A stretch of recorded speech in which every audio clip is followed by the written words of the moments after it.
19 मार्च 2025 ओरिया district के एक गांव पालिया में गांव के लोग अपने रोजमर्रा के कामों पर निकले होते हैं। इन्हीं में से दो लोग गेहूं के खेत के करीब से गुजरते हैं, जहां उनके पैरों के नीचे से जमीन तब खिसक जाती है जब वो अपने सामने एक नौजवान लड़के को अधमरी हालत में खून में लथपथ पड़ा देखते हैं। ये दोनों उसे मरा हुआ समझकर डर जाते हैं और वहाँ से भाग जाते हैं। बाकी गाँव वालों को बुलाते हैं और देखते ही देखते वहाँ पर लोगों का एक बड़ा हजूम इकट्ठा हो जाता है। किसी को समझ नहीं आ रहा था कि ये लड़का कौन है और इसका ये हाल किसने किया है। गांव वाले मिल मिलाकर ओरिया पुलिस स्टेशन कॉल करते हैं, जहां से पुलिस तुरंत एम्बुलेंस लेकर पहुंच जाती है। डॉक्टर्स की टीम जब जांच करती है तो वो लड़का अभी भी सांसें ले रहा होता है, जिस पर उसे फौरी तौर पर हॉस्पिटल में शिफ्ट कर दिया जाता है, जहां पर उसका इलाज शुरू हो जाता है। पुलिस इसके घर वालों की खोज लगाने की कोशिश कर ही रही होती है कि उसकी जेब में मौजूद मोबाइल फोन बचता है और मोबाइल की दूसरी तरफ कोई और नहीं बल्कि उस नौजवान के घर वाले होते हैं। पुलिस जब इनको बताती है कि इनका लड़का इस हालत में अस्पताल में मौजूद है तो वो रोते पीटते अस्पताल पहुंचते हैं।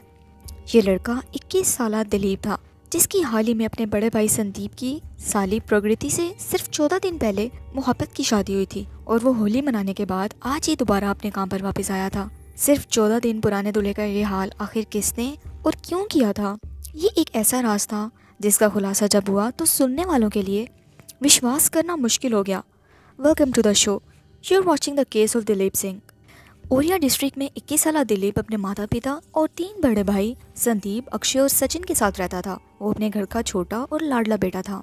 दिलीप के पिता का बिजनेस यूपी के 4 डिस्ट्रिक्ट तक फैला हुआ था। इनके पास 10 हाइड्रा मशीन्स और 12 क्रेन्स थी। Since it was a rich family, Dilip के बड़े भाई संदीप की साल 2019 में फोन में रहने वाली पारुल से शादी हुई थी। पारुल की एक 20 साल बहन प्रकृति भी थी, जो अक्सर ही अपनी बहन से मिलने उसके ससुराल आती थी और दिलीप भी अपनी भाभी के मैके अक्सर आया जाया करता था। प्रकृति एक इंतहाई शातिर लड़की थी। वो 12 जमातें पढ़ी थी और इस समय उसकी उम्र 20 साल थी। प्रकृति ने अपने घर से 100 मीटर की दूरी पर रहने वाले एक लड़के अनुराग यादव से प्रेम करती थी। इसकी अनुराग से मुलाकात खेतों में हुई थी, जहाँ एक चिट पर अनुराग ने इसको अपना नंबर लिख कर दिया था और उसे कॉल करने का कहा था। सिंस प्रकृति के पास अपना फोन नहीं था, इसलिए उसने अपने पिता के नंबर से सबके सो जाने के बाद अनुराग को कॉल की थी। कॉल्स का ये सिलसिला कुछ अरसे तक चला, जिसके बाद ये सिलसिला मुलाकातों में बदल गया। दोनों एक दूसरे को बहाने बहाने से मिलने लगे थे। ये दोनों एक दूसरे से शादी करना चाहते थे, लेकिन यहाँ मसला ये था कि अनुराग और प्रकृति की फैमिली की आपस में जमीन को लेकर दुश्मनी चल रही थी।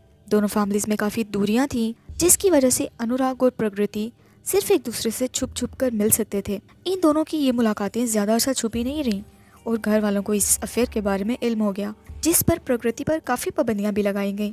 लेकिन किसी भी तरह से इसके सर से इश्क का भूत नहीं उतर रहा था। वो घर वालों को डराने के लिए एक बार अपनी नब्ज तक काट चुकी थी और इस मुद्दे को लेकर घर वालों से अक्सर उसका झगड़ा रहता था। घर वाले जल्द से जल्द उसकी शादी करना चाहते थे। प्रकृति भी चाहती तो यही थी, लेकिन वो अनुराग के अलावा किसी का नाम तक सुनना पसंद नहीं करती थी। यहाँ एक और बड़ा मसला अनुराग की फाइनेंशियल लाइफ का था। अनुराग ने प्रकृति और बाकी गांव वालों को अपनी झूठी शान शौकत दिखाकर अंधा कर रखा था।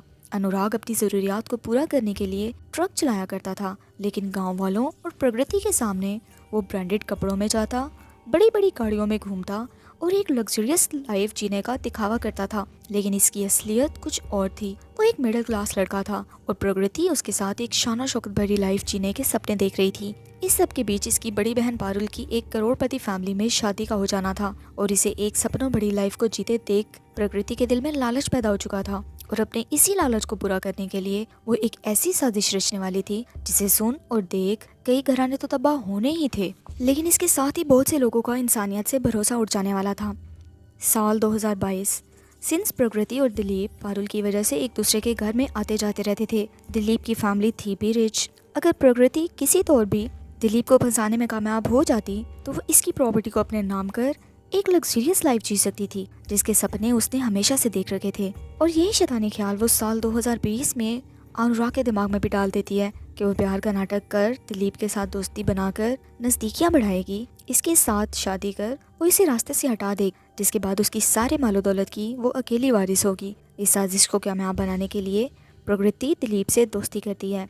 वो उसे अपने प्यार का इस हद तक यकीन दिलाती है कि दिलीप अपने घर वालों तक से प्रकृति के लिए लड़ जाता है। जब दिलीप के घर वाले अपने छोटे बेटे के लिए लड़की तलाश कर रहे थे, तब दिलीप उन्हें प्रकृति के बारे में बताता है। पहले तो इसके परिवार वालों को इस रिश्ते की खबर तक नहीं थी, लेकिन जब उन्हें पता चलता है तो वो इस रिश्ते से मना कर देते हैं, जिसका रीजन ये था कि वो एक ही घर से 2 बहनों को नहीं लाना चाहते थे।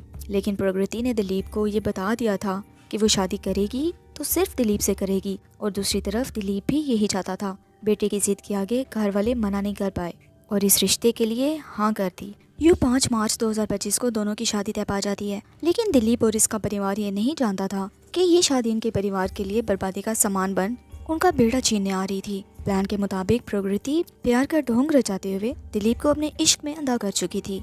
ये और इसका बॉयफ्रेंड दोनों मिलकर दिलीप के भोलेपन का पूरा फायदा उठा रहे थे। दूसरी तरफ ये दोनों आपस में छुप छुप कर मुलाकातें भी करते और हर तरह के रिलेशनशिप में भी थे। 25 मार्च 2025 ये वो दिन था जिस दिन दिलीप और प्रकृति की शादी होना तय पाई थी। दोनों परिवार प्रकृति और अनुराग की साजिश से बेखबर शादी की खुशियां मनाने में मसरूफ थे। दोनों की शादी खूब धूमधाम से और पूरे रीति रिवाजों से हो गई थी और घर में आते ही प्रकृति ने सिर्फ 3 ही दिनों में तमाम घर वालों का दिल जीत लिया था। प्रकृति दिलीप के साथ बज़ाहिर बहुत खुश थी, लेकिन इसकी इस मुस्कुराहट के पीछे जो खौफनाक साजिश रची जा रही थी इसकी खबर किसी को नहीं थी, और जो मातम शादी की सूरत में दिलीप के घर पर दस्तक दे चुका था इससे भी पूरा परिवार अनजान था। शादी के बाद रिवाज के मुताबिक चौथी की रस्म के लिए प्रकृति अपने मैके चली जाती है और दिलीप भी अपने ससुराल में दिवाली मनाने के बाद काम पर वापस आ चुका था। चौथी की रस्म भी प्रकृति के लिए एक बहाना थी अनुराग से मिलने का। वो अनुराग से मिलने के लिए तड़प रही थी। चौथी के बहाने वो 17 मार्च को अनुराग से उसी पुराने होटल में मिलती है जहाँ वो हमेशा से उससे मिला करती थी। यहीं बैठ वो अपने पति के होते हुए अपने प्रेमी के साथ ये रील शूट करती है। इस खौफनाक मुस्कुराहट के पीछे जो बज़ाहिर शादी की खुशी लग रही थी, किसी को मालूम नहीं था कि प्रकृति अपने होलनाक खेल को अंजाम तक पहुँचाने के लिए आखिरी हरबा लगा रही थी। 19 मार्च 2025 दोपहर के लगभग 2 बजे दिलीप दिव्यापुर के पास से अपनी पत्नी और बड़े भाई संदीप को कॉल कर बताता है कि वो बेलापुर गांव में अपना काम मुकम्मल कर चुका और कुछ ही देर में घर वापस पहुंच जाएगा। इस समय दिलीप अपने घर से तकरीबन 27 मीटर की दूरी पर था, यानी इसको घर आने में कोई 40 से 50 मिनट का समय लग सकता था। लेकिन काफी देर गुजरने के बाद भी दिलीप घर नहीं आता। शुरू में तो घर वालों को यही लगता है कि शायद दिलीप को रास्ते में कोई काम याद आ गया होगा और वो रास्ते में कहीं रुक गया होगा और थोड़ी ही देर में घर आ जाएगा। लेकिन देर रात तक जब दिलीप नहीं लौटता तो घर वालों को इसकी चिंता होती है। वो इसको फोन मिलाते हैं, जिस पर पहले तो फोन मिलता ही नहीं, लेकिन जब फोन मिलता है तो एक पुलिस वाला उठाता है और जो कुछ वो दिलीप के घर वालों को बताता है वो सुन घर वालों के होश उड़ जाते हैं। पूरा परिवार रोता धोता हॉस्पिटल पहुंचता है। पूरे हॉस्पिटल के वार्ड में कोहराम मचा था। डॉक्टर्स दिलीप को बचाने की कोशिश कर रहे थे। दिलीप के सर में गहरी चोटें आई थी। इसको सर में बुरी तरह से मारा पीटा गया था, जिसके बाद एक देसी पिस्टल से पीछे से इसके सर में गोली मारी गई थी और बज़ाहिर ये दिखाने की कोशिश की गई थी कि ये कोई लूट मार का केस है। लेकिन पुलिस को पिस्टल के वार की वजह से शक हुआ था कि ये कोई नॉर्मल लूट मार का केस नहीं। दिलीप के घर वालों के कहने पर पुलिस इस वाक़े की रिपोर्ट दर्ज करती है और इन्वेस्टिगेशन स्टार्ट कर देती है। दूसरी जानिब 2 दिन हॉस्पिटल में रहने के बाद 14 दिन पहले दूल्हा बने दिलीप मौत के मुंह में समा जाता है।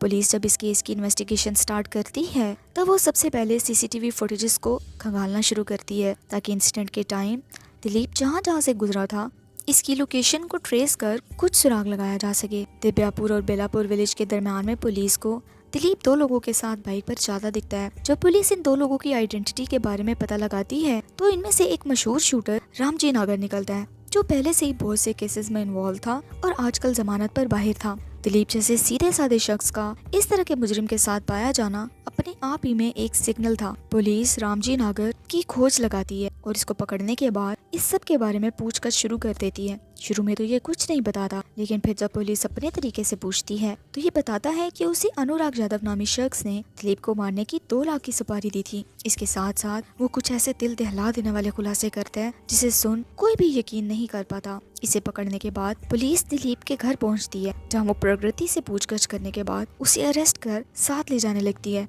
दिलीप के घर वाले इस बात से बेखबर पुलिस को रोकने की कोशिश करते हैं, क्योंकि उनके वहम गुमान में भी ये नहीं था कि इस सब में उनके घर की बहू का कुछ हाथ हो सकता है। वही प्रकृति जिसने सबसे जिद कर कुछ ही दिन पहले दिलीप से मोहब्बत की शादी की थी, वही दिलीप को खत्म करने में मुलविस होगी, ये किसी ने भी नहीं सोचा था। लेकिन फिर जब पुलिस ने इन्हें बताया तो वो सब सुन उनकी दुनिया ही उजड़ जाती है। 17 मार्च 2024 जब प्रकृति शादी के बाद अनुराग से मिलने गई तब वो प्लान बनाते हैं कि वो कुछ ऐसा करेंगे जिससे इन पर किसी को शक भी नहीं होगा और दिलीप भी रास्ते से हट जाएगा, जिसके बाद वो दोनों इसकी दौलत हथिया कर शादी कर लेंगे। इसके लिए इन्होंने 2 लाख रुपए देकर अनुराग के कजन के जरिए से रामजी नागर को हायर किया था। प्रकृति और अनुराग ने ये तय किया था कि वो दोनों 1-1 लाख रुपया जमा कर रामजी को देंगे। प्रकृति ने 70,000 रुपए अपनी मुंह दिखाई और 30,000 दिलीप से मांग कर 1 लाख रुपया पूरा किया था। और दिलीप इस बात से बिल्कुल बेखबर कि उसी के पैसों से उसके खत्म किए जाने की सुपारी दी जा रही थी, अपनी बीवी को ये पैसे दे दिए थे। दूसरी तरफ बकाया पैसे दिलीप को खत्म कर देने के बाद दिए जाने थे, लेकिन इसके पहले ही उनकी इस प्लानिंग का पोल इस सीसीटीवी फुटेज के जरिए से खुल जाता है। ये शूटर दिलीप को अपनी गाड़ी खराब होने के बहाने गेहूं के खेत में ले जाते हैं और सीधा साधा सा दिलीप इनकी मदद करने की गर्ज से उनके साथ चला आया था। उसे ये नहीं पता था कि इस जगह पर उसकी अपनी ही पत्नी के द्वारा उसकी कब्र खोदी गई थी। प्रकृति और अनुराग के साथ इस केस में इन्वॉल्व 3 और लोगों को भी पुलिस ने अपनी कस्टडी में लेकर